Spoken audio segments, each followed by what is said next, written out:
What's up, everyone, and welcome to Creative Class Entrepreneurs. It's your girl, Jackie Clark, and today I'm here with my friend and sister in branding and everything nice, Chloe. Thank you so much for being here. Hey, how are you? I'm well. How are you? Girl, I'm here. Like the year has started off very quickly. I can't believe we're already in Q2 and it's moving so fast. Blinking. Like we can I don't even want to get into conspiracy theories about the world and time because we're gonna be here on a We'll whole. be here for days, so we're gonna not do that today. But what we are here for is an amazing conversation on branding essentials. You, in my opinion, are a branding guru, queen, the top notch, the queen bee. And I'm just really excited to get to talk to you about your experiences and some tips for our listeners and our attendees watching on how they can brand themselves and the key essentials that they need. But before we jump into all that, for those who don't know who you are, can you tell us a little bit about yourself and how you. Yes, I'm gonna try to give y'all a real quick rundown because, like Jackie says, I do a lot. All of it in the visual branding space, but I do a lot. I am a visual branding expert. Like that's honestly the best way I can put it. My thing, I love to be human centric. I love to be able to take people's energy and really infuse it into an organic brand experience so it authentically connects and does all the things. I like to really break it down to a science. I started out in this space about 10 years ago. I've done corporate marketing, corporate branding. I've done the image consulting, I've done the styling, I've done all the things that you would actually have to deal with when you're planning your brand, planning your shoot, whatever. I've done it, and it's got me to the space to where now I build brands from the ground up in a very specific way. It's very hard to explain, but anything visual, I'm definitely the person to call out. Yes, and if you all haven't seen her Instagram, it's tap there, check it out. The visuals on her page, the videos on her page, just the way she curates is inspiring. So if you need some inspiration, go to at the Chloe brand. Yes, and I'm in the process of a rebrand, so y'all are be seeing a lot of new things that are a little bit different. But you gotta pivot in your new season, so you gotta know how to do it in a very aesthetic way, I guess. You know what? We're gonna talk about that before we get into everything else. Talk about the value of pivoting because I think a lot of us started somewhere and Mhm. we are die hard, dead set, and a rock and a hard place of we have to stay here. Can you talk about the art of pivoting and why it is important for branding to pivot Yeah. as you start growing in your business? Yeah, 100%. So for me, and especially in my way of branding and brand space, it's important to pivot because honestly, you grow, you change, whatever the case, things are gonna happen. I've had clients that have been with me for like 5 years, and I've watched them grow. I've even been the one that did their initial branding, their rebranding when they needed it, and anything else. And the thing about why you have to pivot from the brand perspective is because if you try to keep doing everything just because, oh, well, this is what I'm known for, so this is what I have to stay with doing, it starts to show. So when you become inconsistent, when you start feeling stuck, when you start feeling like your content, it doesn't even resonate with you the same, it's typically time to reevaluate. And I know pivot doesn't necessarily always mean either you're leaving behind everything you've already done. Typically, if you start to recognize these changes, I would definitely say to pivot little by little. Like instead of this type of content, switch that out for another type, or find a way to make your old content relevant to a new topic,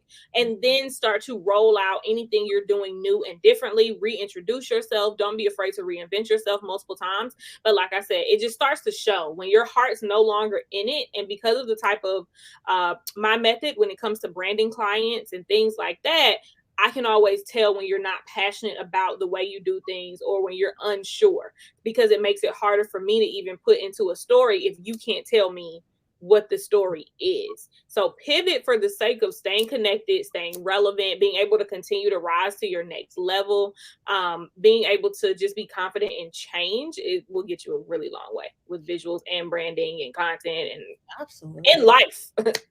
Absolutely. And it allows you to grow a different audience, grow a new set of eyes on your brand because you are evolving with the time. A lot of businesses fail or they're struggling, like you said, because they refuse to pivot, especially a lot of these businesses that were 20, 30, 40 years ago. They haven't even kept up with the digital aspect of their brand yet, and they're not seeing the result.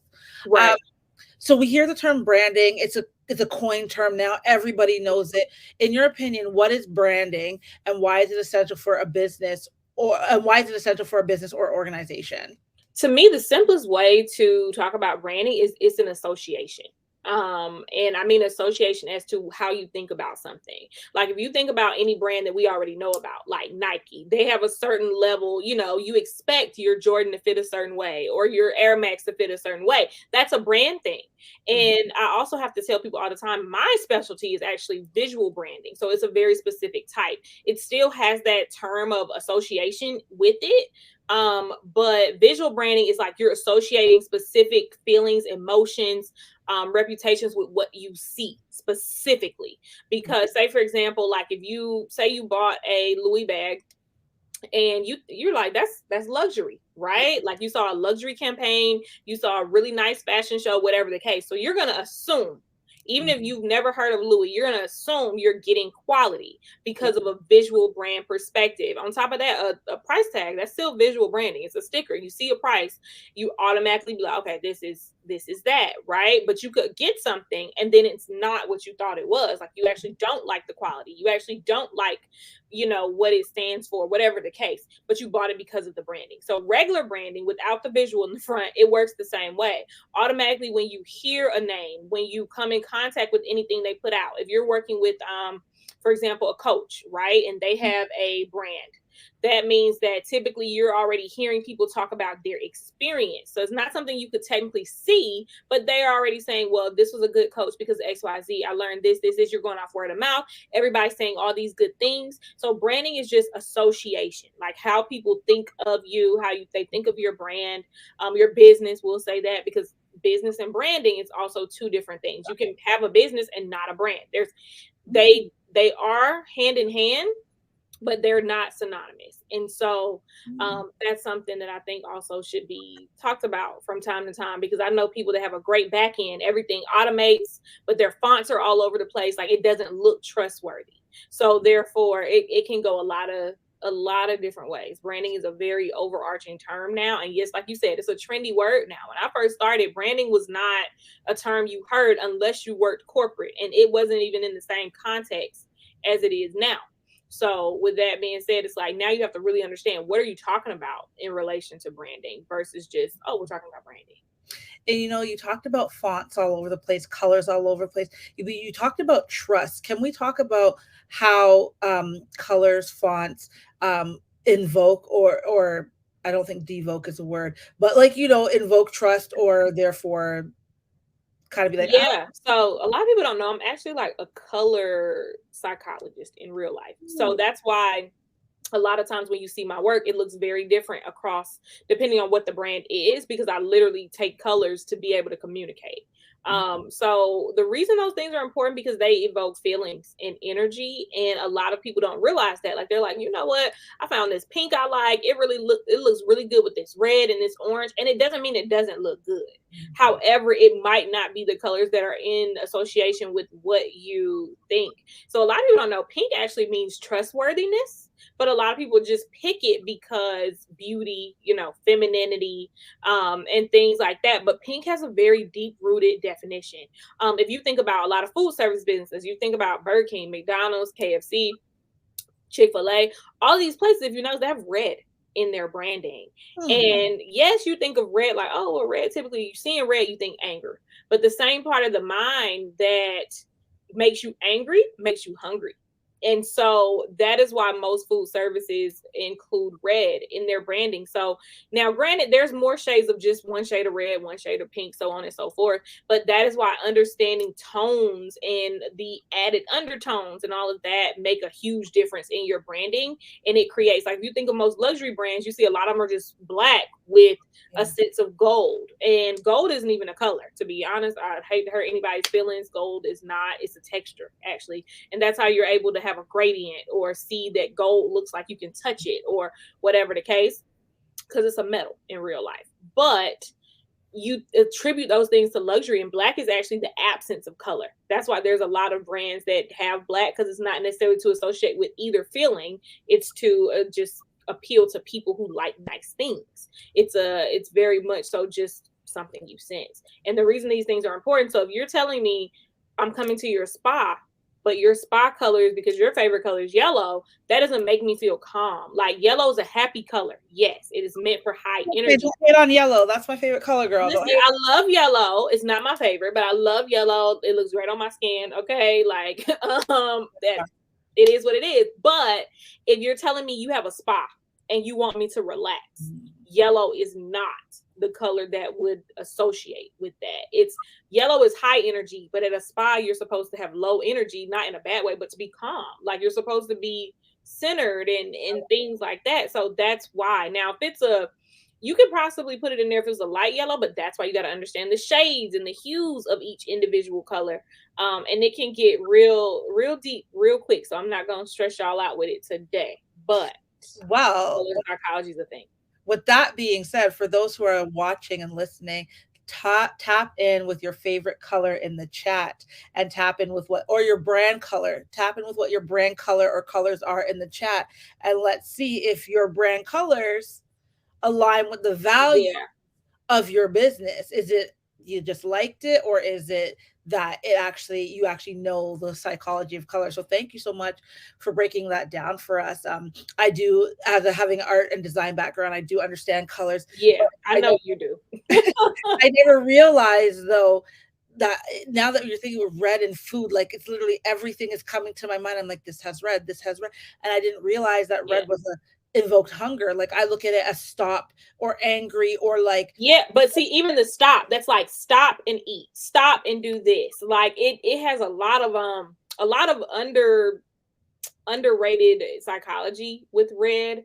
And that's why if you think of so many restaurants, you see more red in a restaurant logo than anything. Even restaurants that have like the neon signs when you walk in, and stuff like they're typically red or they might be pink. And pink is still a shade of red. So, but it just depends on what their energy or their vibe is giving. But they all are meant to do that. Like I remember I studied when I was still in school and they talked about red for McDonald's specifically. And they said the reason you see a McDonald's sign like on the side of the highway, you ever just been driving on a road and it's not a lot, but then all of a sudden there's like a McDonald's sign on the next exit that's like in your face, like it's literally meant you might not even thought you were hungry, but now you're like, I've been driving for a little bit, and now you don't start thinking, I could stop. Like their positioning was also part of their branding. And yellow and red also it amplifies the hunger and the anger. And that's why hangry is an actual thing, because you can be yeah. both. And being hungry then triggers anger sometimes. But it's funny because now you talked about yellow as a happy color. So what I took from that while you were saying McDonald's is that, okay, you see the M, you see the red. I'm hungry, I'm hangry. After you eat, you'll be happy. So like, and now I'm not going to be able to see food signs or signs. Like I'm looking out my window. I'm like, Baskin Robbins is a light pink and then blue and white. Okay. Yeah, Okay. it's calm and trustworthy. It's like you trust that you're about to get like this really good ice cream. And like I said, y'all, it gets deep. So also, I don't know if I can shamelessly plug, but feel free to book a discovery call with me if you are struggling with brand colors. Like it's a real thing and it can really transform anything you do going forward, especially if you're pivoting, because you might have to have a color change. You might have to, and it might not be where you have to drastically be like, oh God, I got to go from white to highlighter yellow or something now. But you have to know how to transition that energy and those emotions, just like anything else you're about to put out. Absolutely. That could be its own thing, like a whole thing on colors. It could be its own theory because I think it's Yeah. very misunderstood. But as we pivot from colors, I want to ask you, what are some of the best practices in your opinion for creating a memorable and impactful brand name and logo? Because we talked about colors, but a name and a logo all coincide. Um, a name can be based on so many things. Like honestly, when I help clients with naming and conception, it's literally just off the top of my head, to be honest with you. Every energy I feel is different. But I will say have a clear name, or something that's short, clear and concise, or specific. I think those are probably the three. And I know some of those can work hand in hand. But like for example, my company, that's the Chloe branding company, but it's a branding company. right? Like it's very simple. Even if you don't know who the Chloe brand is, you know it's a branding company. So you also want to make it to where if you're in a service-based business, it's always really good to have something that has what you do in there, or as a subtext, because it could just be the Chloe branding and then I could put company under there, or it could just have been Chloe and then I put a branding company under there. So it can go a lot of ways for that. But if you're e-commerce, I know a lot of people pick the trendy words and the short words. So you can do a lot. Branding e-commerce or product-based businesses, or if you've ever seen a word or a business that's just one word, so just Nike, right? Like you don't necessarily know what Nike is if you don't know what Nike is. Like Nike is not a word per se that has a definition. Like a Nike's an adjective, a Nike's it's you just know.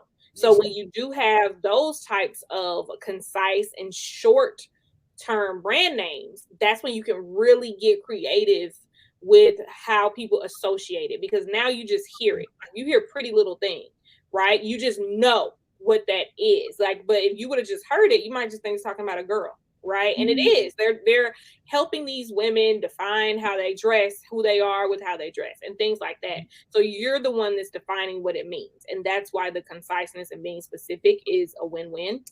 But another thing that I think people don't talk about is the legal aspect of it. Like if it's too simple, or if it's not giving what it's supposed to give. A lot of times I think people just move on with the name because they like it.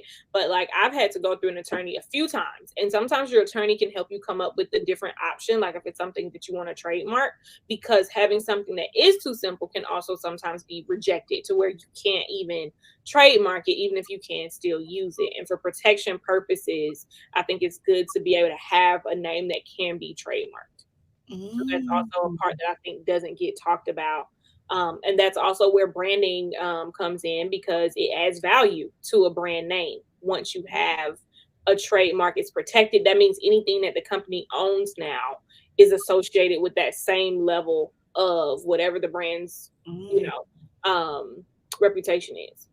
Interesting. And we will be talking to an amazing trademark attorney by the name of Ivy for this conference, who's going to give I love us that. all of the goods, all of the tea, because not to deviate too much from this conversation, but a lot of us create brands and business and don't have the business and the legal side of supporting our brand or business. We are just creatives. And Yeah. so having the business and legal side is important. So how does branding help establish a unique identity and differentiation in the market? Well, that's where I think the reputation part comes back around, like what you put out. Like if you want to have a high energy brand, then typically it's probably your colors and things that go along with it. Like right now, and I'll use this as an example because it's an example on my page, the Barbie thing, right?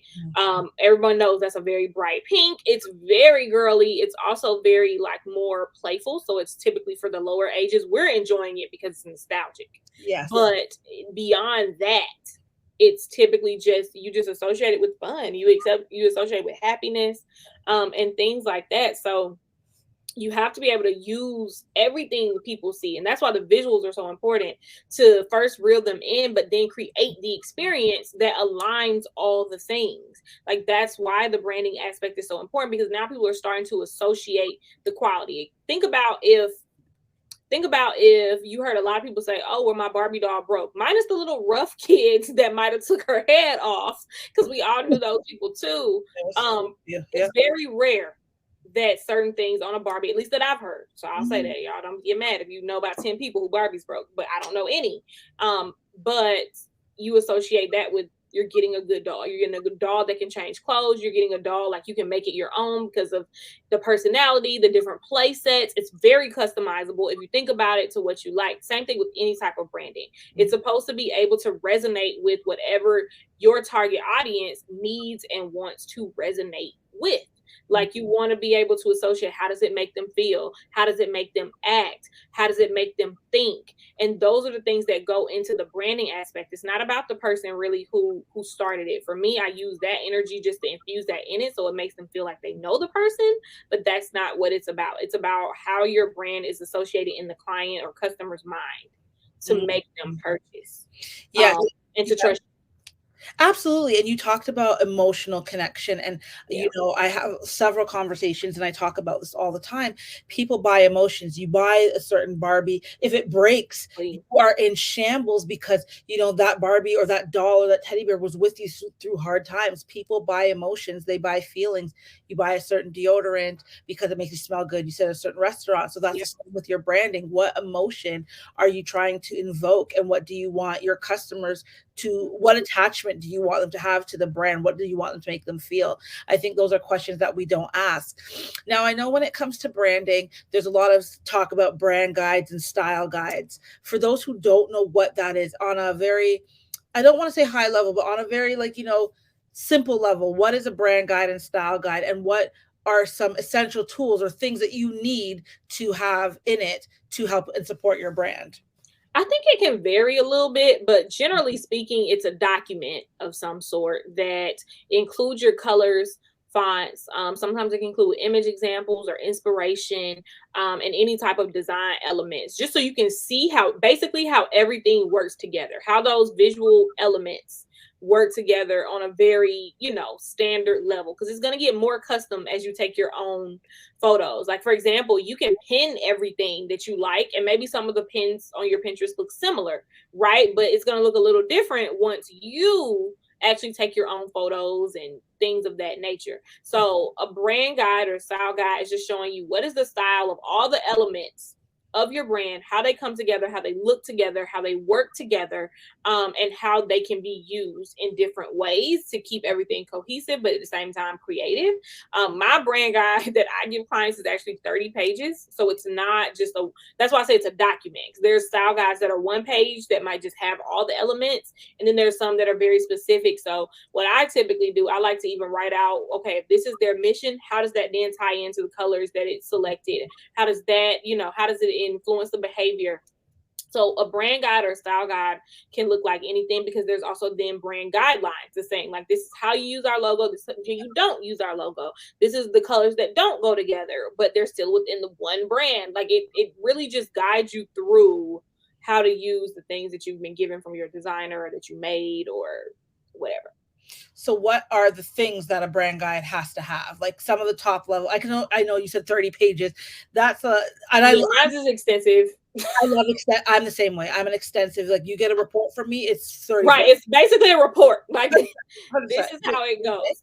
But for those who are listening that haven't really heard the term, or they're thinking they want to reinvent their brand or create one, what are some of the key things that they need to have for this guide? So it would typically have your color palette. Mhm. It will have your fonts. It will have your logo variations, and typically it'll have some photo examples just to kind of get you the vibe. Because another thing too is you could have one palette, but you can still brand in different ways. Like, you can have it where maybe the pictures are more fun, or you can have it where sometimes they're more moody, or it just depends. It can go either way. So that's why you have examples too of the photos and the elements that you plan to use for your brand, so you can see that specifically. So colors, fonts, logos, any little elements, like you have circles and stuff like that, and then photo inspo, if not the actual photos. I love that. And guys, that's just like the brunt, not even the brunt, that's the tip of all this stuff, because I'm a former publicist, so I come into communications when I think Yeah. of brand style guys. So I think of goals and stuff like that, and incorporated in that. And then how do you post for social? What is your blog look like? What's your tone? What's your voice? There's so many different elements, but from a visual aspect, they are those five things that you talked about. So, with that being said, how do you stay up to date with the current trends in the market, and consumer behaviors to inform your brand strategy? Um, I honestly don't think I move with the market as far as their trends. And the reason being is because trends are trends. They change. Mm. So if you focus too much, like, focus on them for research, yes, but trends change. So therefore, like, you have to be ready to pivot for multiple reasons. You have to be ready to an understanding of updating any brand collateral that you do have that's in place. But if you base everything off of one trend or one way of doing things, it can go either way. And this is just my personal approach. I'm not telling anybody else don't do it. Let me say that. I'm not saying that. My personal approach is just not that. What I do is I most more so look at the industry or anyone that may be similar, like not necessarily a competitor, but similar to whoever I'm working with, to Mm, see what are the similarities, what are things that they have that change, what are things that they have that don't change, and things of that nature. Or with me, I choose the color palette first. That's my step one. mm. So when I'm doing colors, I'm already thinking, how is this color going to transcend time? Is this color going to transcend time? How can it transcend time? If I need to switch it out for another color, what does that look like? So I'm already thinking like down the line when we're establishing your now. Like my thing is I'm trying to take you from your now to your next, but I'm using your next to create your now. I love that. And you know what you talked about is transcending, and that's also timeless. You know, creating timeless brands is really important. A lot of us are creating fast fashion brands, viral brands that literally have a moment, Yeah. they're gone, and you can't revitalize that. If you think of, you know, Hudson's Bay, or you think of some of these like Walmart, some of these old companies that have been around for so long, you know, it's because they looked at what is the future of their customer, what is the retention of their customer, Yeah. and they give them. So when creating your brand, think of the longevity. Unless you are in the position of creating a short-term brand, then that's cool. But if you want Yeah. a transcending brand, you need to think of And what. make sure people know, y'all, short-term brands are a thing. Like there are some brands that are literally meant for the now. They're meant for, every brand is not meant for longevity. Like some people are, and then longevity can also look different. It could be, oh, I want to build this brand out and then sell it. Or, I want to build this out and this is going to be my generational wealth thing. Or you have to talk about all these things from the start because all of that influences anything that gets created. So Absolutely. try to have some type of thought process, and this is just some advice to y'all. Try to have some type of idea or goal for the brand, even if it changes, and it can change, but try to think long term. Like, does your long term still include your brand, or is this something you're gonna get rid of, sell off? And just to give you insight, a short-term campaign is, short-term brand is basically a campaign. Like it's like a one-off, one-time thing that you maybe get new customers with. It might be a cash injection for your business. It might be just to introduce a new product, but then it goes back to the roots once that's done. So something to think about for whoever's listening and things like that. Absolutely. And you know, goals are something I really specialize and talk about a lot.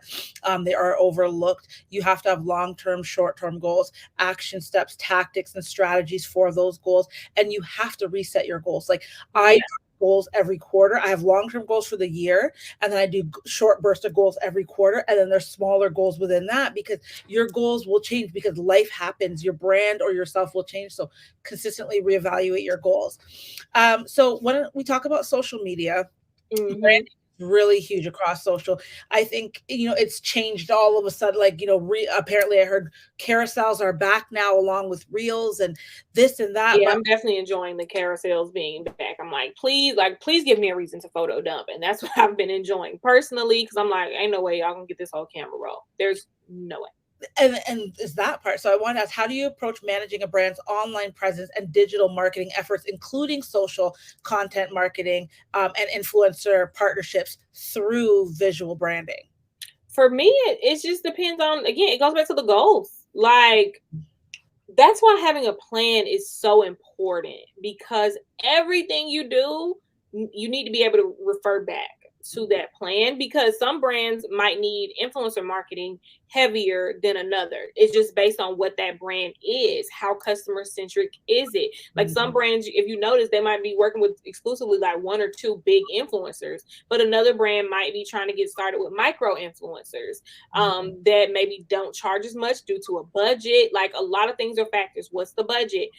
What type of content also is the brand wanting to be known for? So if I have one client, she's a financial advisor. Obviously, her content versus someone who does hair is not the same. Yeah. So but you still have to have like a good mix of media. So you have to have things that are entertaining, things that, look more fun, some things that are informational, some things that are just there as fillers. It depends. But for a brand that's serious, i.e., the financial brand, they might have more information. And what they see as funny is not the same type of thing that might be funny for a hair brand. So that's what it comes down to for me. What type of brand is it? What goals do they have? What do they need to do? Is the ultimate goal to get more people informed, or is it just to entertain? Because I know we all follow pages where they're just giving us, funny stuff, and they're just giving us more content to put in our carousels, like, because it's relatable. So you just have to think about all these. It's so much to think about, y'all. Like, I know it might sound like I'm talking in circles at this point, but that's how much everything's connected. Absolutely. And I tell people all the time, if you hear a point repeated 2 or 3 times, there's a reason for that, because Yeah, that means it needs a lot of attention. So I exactly. know you and I could be here for decades talking about all this stuff.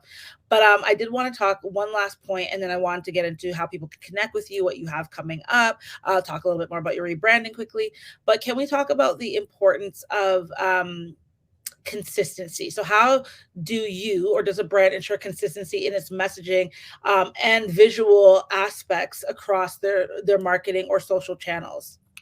Number one is the goals. I know y'all gonna get tired of talking about the goals, but the goals, because the point of being consistent is to be able to hit the goals. Mhm. So you got to know what the goals are so that you can be consistent with that messaging or with whatever you're putting out.